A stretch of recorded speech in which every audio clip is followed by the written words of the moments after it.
Did you respond in 5 minutes or 5 days? Did you have a clear subject line, or was it very brief? Did you use emojis or exclamations, or was it a formal tone? These are not trivial decisions now. They are cues that help our teams, our customers understand trust, respect, empathy in a modern marketplace. Hi, and welcome to the New Rules of Business by Chief. I'm Carolyn Childers. And I'm Lindsay Kaplan, and we're the co-founders of Chief, the network of the most powerful women in business. Each episode, we unravel complex business trends and challenge preconceived notions of leadership. And today, we're talking about how to lead in a digital-first world. It's something we really need to figure out because 70% of people say that confusing emails, awkward Zoom calls, and ambiguous Slack messages are draining their performance. So it's up to leaders to fix this mess so people can actually, get their work done. And how do leaders convey credibility, authenticity, and empathy in a virtual workplace? How does executive presence show up online? And more importantly, is it appropriate for a co-founder to reply to an email with a single emoji? Lindsay. My God, you don't have to call me out like that. I'm just being efficient. And you know exactly what the muscle emoji means. Well, at least it was the muscle emoji and not another one, if you know what I mean. All right. Well, per my last email, you'll be taking this one solo. So thanks in advance and take it away, Cece.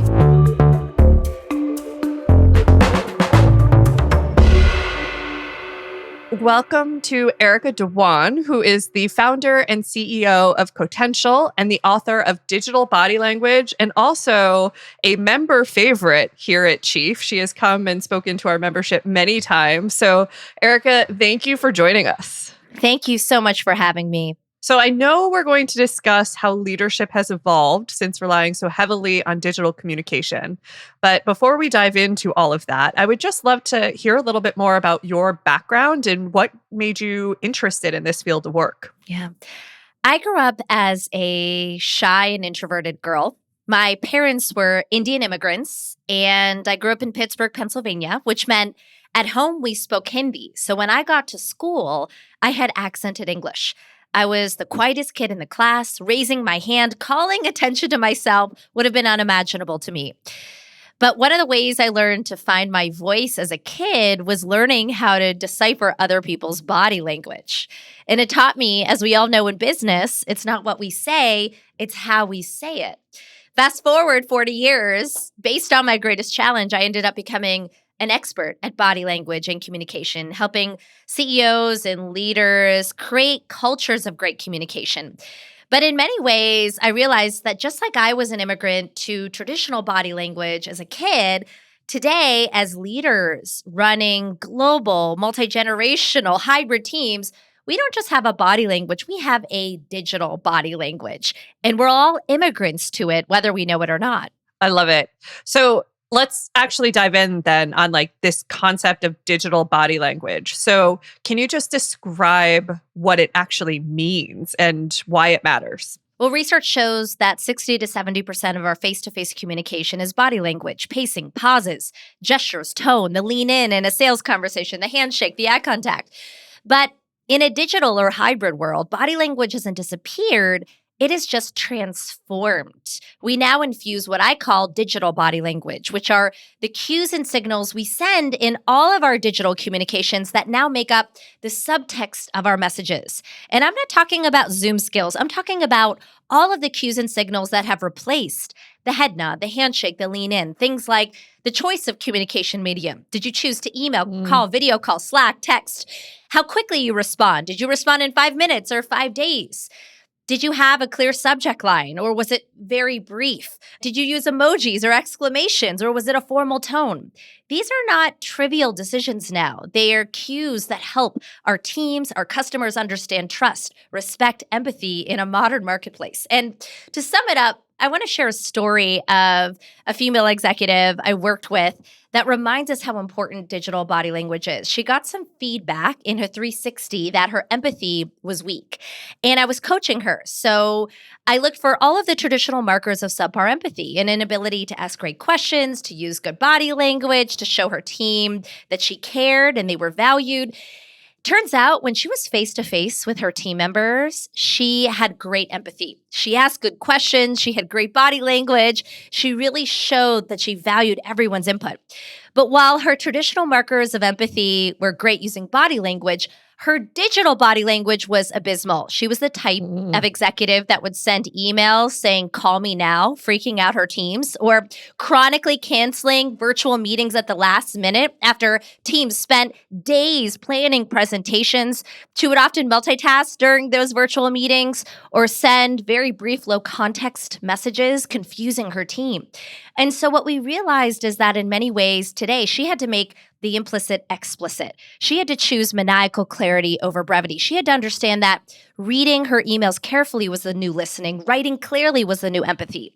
And that's really what digital body language is all about. It's helping us all become better leaders in the modern world of business. How has it all shifted in the context of COVID? Are there certain traits that you want to come out more in your digital body language? Is it more like empathy and, authenticity that needs to come out more now than before? Yeah. Well, when working behind a virtual screen versus in person, the majority of the time, there are a few things that need to be addressed. The first is what I call the online disinhibition effect, which is a study that shows that when we tend to say the same thing virtually in an email, in a Slack, on a video screen versus in person, the recipient is much more likely to feel less empathy from us, regardless of if it's the same thing.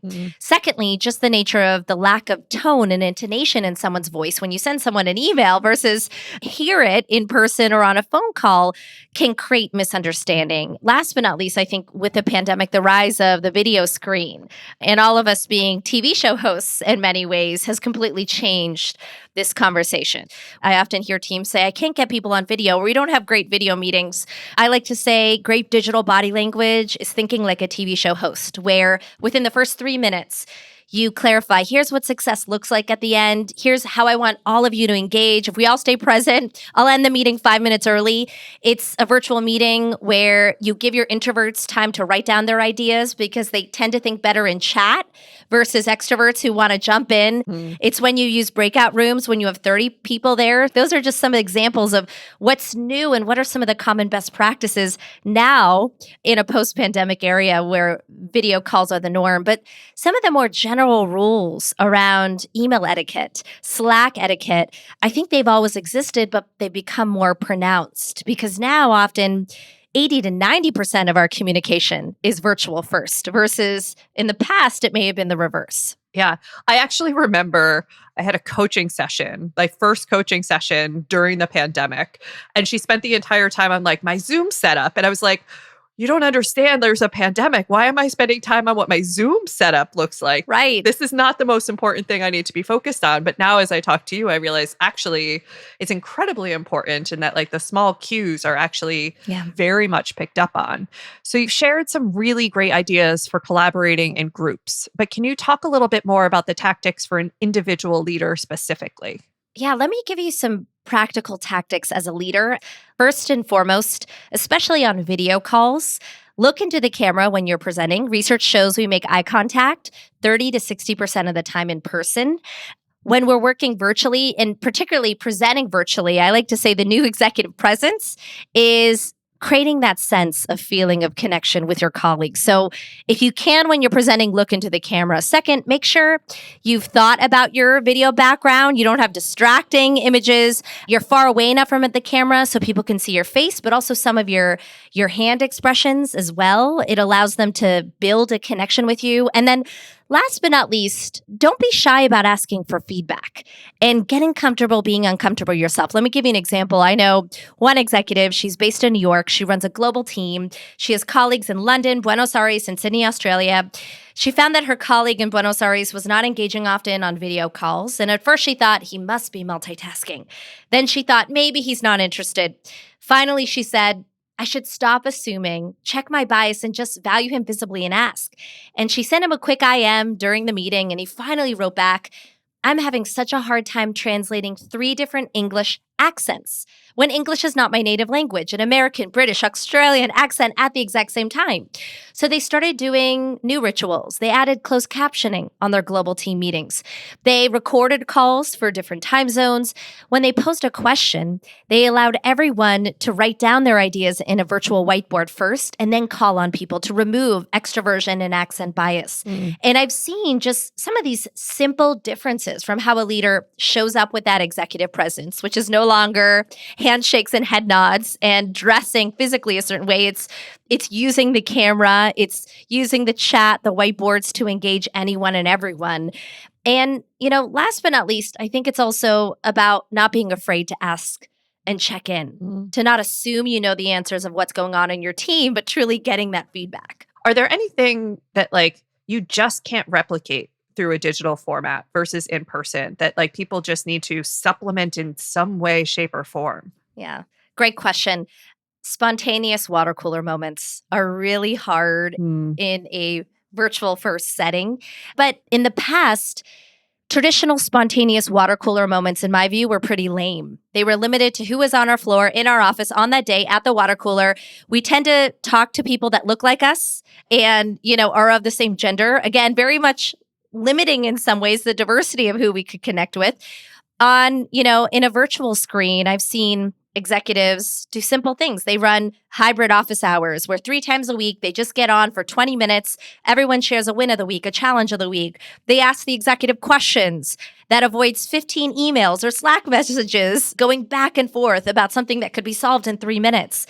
And what they're finding is that, especially for a lot of women executives who are running out of the office to see their children or commuting at 5 p.m. on a Wednesday and would miss the happy hour, they're now being included in a different way. They're joining the Zoom Friday breakfast. They're able to pop into a meeting and have that FaceTime visibility with a boss, even if they're not on site in that office. And so let's bring the brilliance of that back if we can and actually use that as an equalizer. Yeah.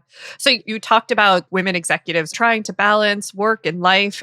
And I'm curious if there are nuances about how women in particular or other marginalized groups, people of color, really need to have in mind as they navigate their digital communication. Great question. I've done a lot of research on the gender, generational, and cultural nuances of digital body language as an Indian American woman in business, as a mom of 2 kids. This really strikes home. And what I found and discovered is that first and foremost, a lot of the research on digital communication hasn't sped up to the gender spectrum. But let me ground it in this broad truth that often many of the gender biases that happened in person are getting amplified online. So let me explain. Amplified. Oh, no. In some ways. Yeah. And there are ways to circumvent them in different ways. There's one story about 2 female executives, and they were dealing with a lot of ways of their customers engaging them by email that was trying to belittle them, to get discounts constantly. So they decided to create an experiment where they added a male co-founder named Keith. Now, Keith was fake, but Keith had an email address. And they noticed a significant difference between how Keith was responded to simply because of his name and emails versus their own as 2 female executives. Think about it. When we answer an email and we see 2 names on it, John Smith and Karen Berry, what is the traditional biased approach that we think about who is the CEO and who is the assistant? It's human nature. And so, in many ways, some of the things that I've seen are there is a double bind for women in a different way. I've heard from women execs who like to be short and to the point in emails. One in particular, that's an executive that said she learned this bullet point style in emails from her male boss. But when she started running a network of nurses at a health system, only 3 months in did she discover that they thought she was extremely rude because she never used emojis and exclamations in her emails. And there was this double bind of expectation to be kind and likable in a different way, to pepper her language. Another example of this that I've seen is simply one study found that when a younger woman uses multiple emojis in emails at work versus a man, of any rank level in that same organization, the woman is more likely to be seen as immature. The man is more likely to be seen as casual or friendly. And so on one end, we have this expectation of women being likable in digital communication. On the other end, it can hurt us as well. And so my goal is really to first and foremost remind us that we have to be aware of the biases that exist. And we have to acknowledge some of these differences. And then let's be comfortable being authentic, right? Let's encourage men to throw in an emoji or two. Let's allow women to be direct and to the point. That's really what I hope we can all learn with digital body language, that people can bring in more of their authentic self and we can fight a lot of the traditional biases that exist. Yeah. So knowing these biases, are there best practices to do in email? Like how many exclamation points should we be using, and which emojis should we be adding in that like studies say are the most acceptable emojis? Yeah, great question. So I think first and foremost, know your audience. And really it's based on two factors, trust and power levels. You know, if you're working with someone more senior, err on the side of formality, be conscious of some of the digital gender biases that exist, just like we're conscious of them in an in-person setting. And in a similar way, when we are the power player in the room, how do we create that environment of authenticity as well? I know I've heard from execs that say, I remember the first time I used an emoji with my team members in an email. It felt like a rite of passage. It was like the new smile in an office room. And it did make a big difference, especially in a world where we're seeing the great resignation. I mean, I'd argue that one of the reasons there's a great resignation is because we didn't always know how to have a great recognition of our colleagues using an exclamation or an emoji. So I think be conscious of power and trust levels. And I think that is first and foremost. Secondly, if you're a woman who feels the pressure to display that warmth while also making those direct requests in an email and a Slack message, I would argue it's useful to show both competence and warmth. So be direct, but also it can be helpful to avoid potential assertiveness backlash. So be succinct, but maybe offer a framing statement. Say, I'll be as specific as possible, but explain the motivation. Say, I'd appreciate that we could get this done by 5 p.m. This is because the product is launching tomorrow. End with that thank you. And again, this is just as important for men as it is for women. This is not gender specific. I'm just acknowledging in some ways that we have to be conscious that these biases that exist. And let's allow us all to be more of who we are. One organization that was primarily women decided that there were a lot of niceties happening in emails and Slacks. Could you please, hedging language, a lot of sorries and statements. Yeah. So they said they needed to cut it all. So they created an acronym called WINFI, which meant what I need from you. And your email could only, if it was a work request, could only answer WINFI. Just WINFI at the top, what I need. No smiley faces, no feeling like you need to pepper your language. And it was almost like a new template that avoided all of this pressure of having to be nice or bring in peppering language or hedging language when it wasn't necessary. Yeah. But then does an organization like that start to feel less connected and cold, because some of it does like allow for personality to come through? I actually remember I responded recently to an email with like all emojis, to which my co-founder immediately texted me. It was like, have you been drinking wine? Like, what's going on? Right. But it does. It allows for some personality to come through with some of that. Yeah. I think that there are the right environments for it, right? So those back and forth, fast-paced work requests where I would argue maniacal clarity is empathy. Yeah. That is a version of valuing people's time in inboxes. And there are places like Friday shoutouts on Slack, which is a moment for radical recognition and throwing in those GIFs and memes. What this also brings up is what I found in my research is that we all have different digital body language styles. And especially when people ask me about generational differences, what I found is that it's not based on specifically age alone, but on one end, there are those I call digital natives. And on the other end, there are those I call digital adapters. So a digital native is someone who often finds their voice, their emotion, through virtual first messages, IMs, texts, Slacks, right? They hate voicemail. They hate phone calls out of the blue. They like frequent, fast messages. On the other end of the spectrum are digital adapters. They feel more like immigrants to hybrid work. They prefer that quick phone call, that in-person meeting. And I think, what's important now as leaders is to understand that we have to acknowledge some of these differences as well. And I'll give you an example. I know one executive who's a digital adapter, and he manages a team where there's some natives, some adapters. He has 2 direct reports, Dave and Allie. And Dave's a digital native. Allie is a digital adapter. When he looks at Allie's Slack channel, he feels at home. He knows exactly what's been going on with the team. There's bullet points, there's headlines, there's great summaries. When he looks at Dave's Slack channel, it's GIFs, memes, hashtags. At first he was concerned that they weren't doing work. But what he realized at the end of the quarter is that their quality of output was the same.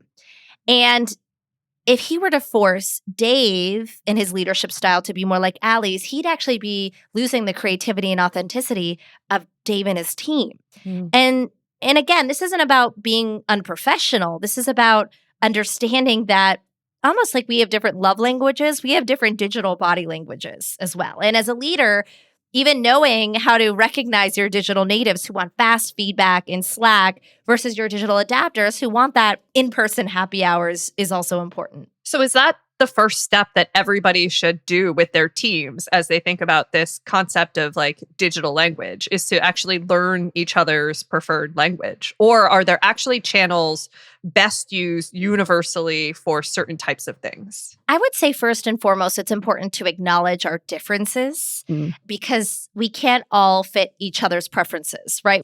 I would say the first thing that we all have to ask on our teams is, what has been our greatest challenge in digital communication? Where have we struggled the most? And to talk about it in different channels. So video meetings, emails, Slack messages, and then what has been our greatest wins in these different channels? And what this does is it almost is an audit for what's working well and what's not working well. Then based on that, set up some clear communication channel rules. And I like to say, set those rules based on 3 factors. The first is the length of the message. The second is the complexity of the message. And the third is the urgency of the message.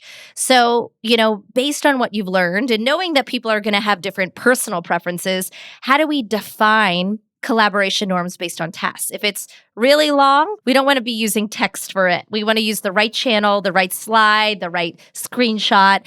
If it's short and to the point, maybe it is a quick 1-line Slack. Second is complexity. Do we need a group brainstorming with 30 people there? Or is this very low complex? Yes, no answer, knowing which channel to use. I'd argue really defining how to handle a complex issue is important. I like to say in meetings, make sure there's always an agenda. Make sure there's a host guiding and maximizing inclusivity of everyone sharing, whether it's using the chat or having them answer questions before the meeting. And always have a note taker summarizing all the next steps. That quick email recap after a meeting is like the new virtual handshake.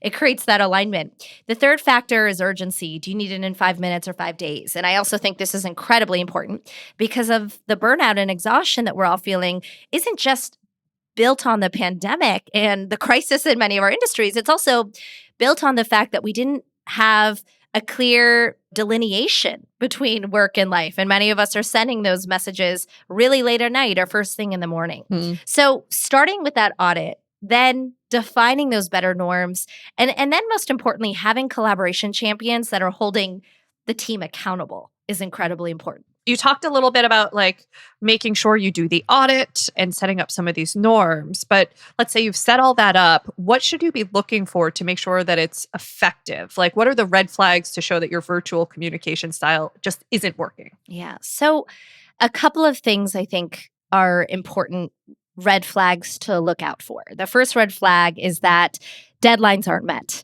And, so much of deadlines are the culture of how we get work done. But how many of us have just seen this norm of a leader saying, I need this ASAP, and then the team stays up all night working on it, and then they don't get a response for 4 or 5 days from that leader because they hadn't even looked at that email.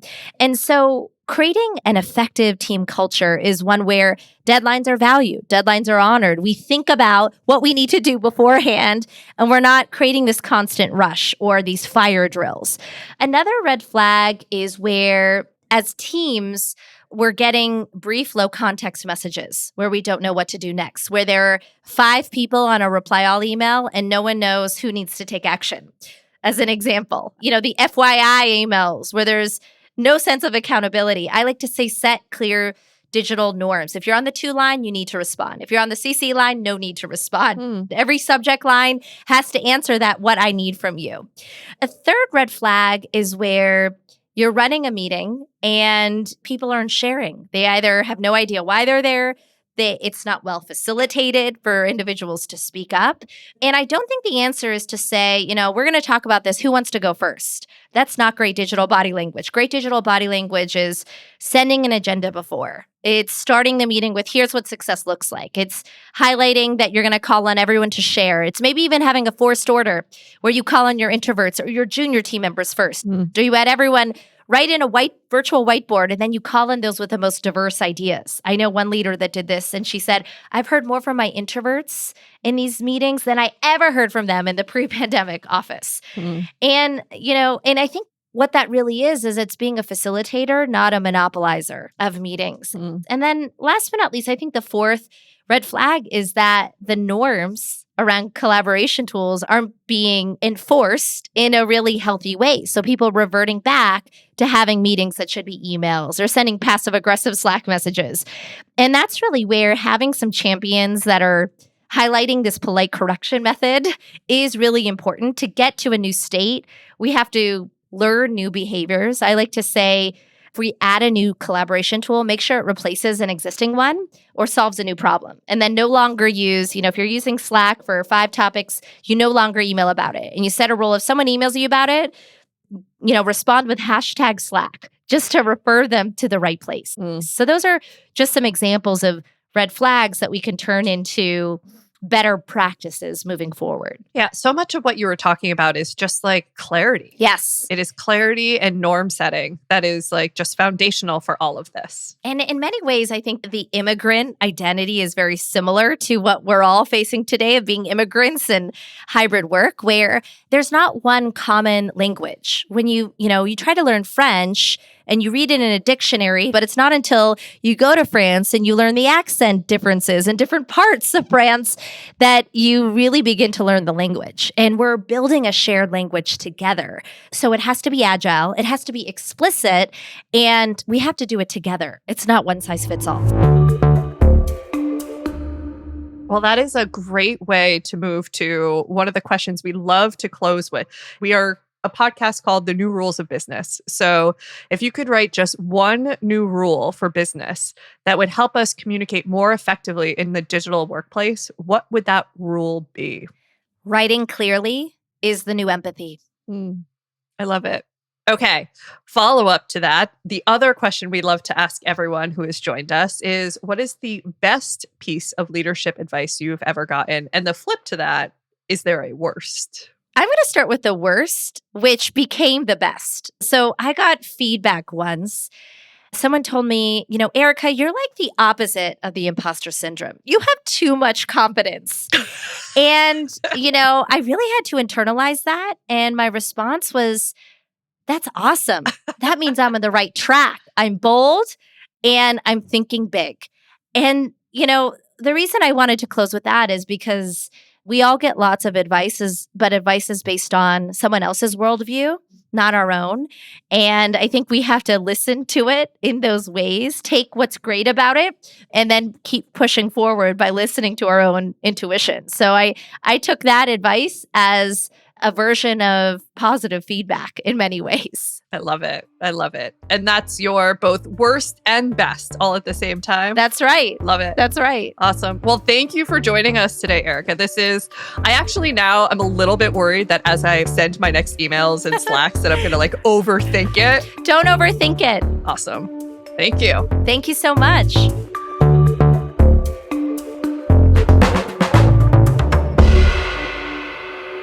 That was Erica Dhawan, founder and CEO of Cotential, So, what did you think, Linz? Well, first off, I think it was appropriate to reply to an email with a single emoji. Or a whole string of emojis, apparently.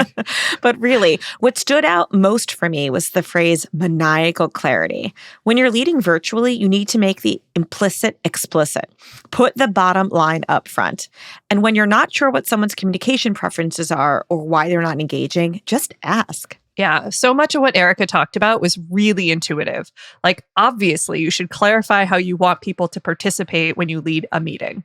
Clearly, you should use all the tools at your disposal, including emojis, to show empathy and recognize your team for a job well done. And if you tell your team something's due ASAP, then you as the leader should be reviewing and responding as soon as possible.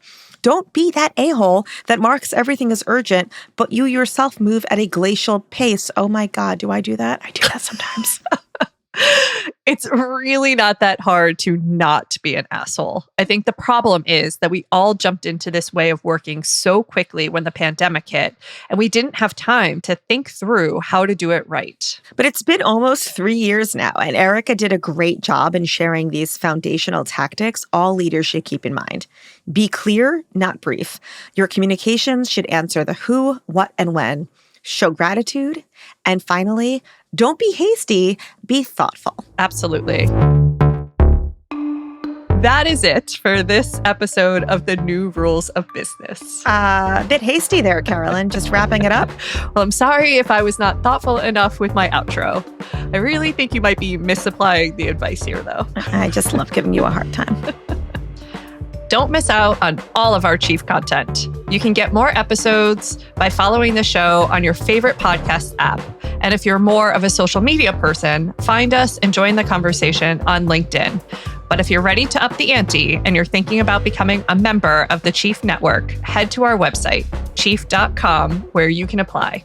As a member, you'll be connected with the world's most powerful network of executive women. Thanks, Sharon Yee, Courtney Conley, Mercy Harper, Blaine Edens at Chief, and to our production team, Pod People, Rachel King, Matt Sav, Amy Machado, Danielle Roth, Madison Lusby, Hannah Pedersen, and Michael Aquino. Our music is by Colin Hatch. I'm Carolyn Childers. And I'm Lindsay Kaplan. Thanks for listening.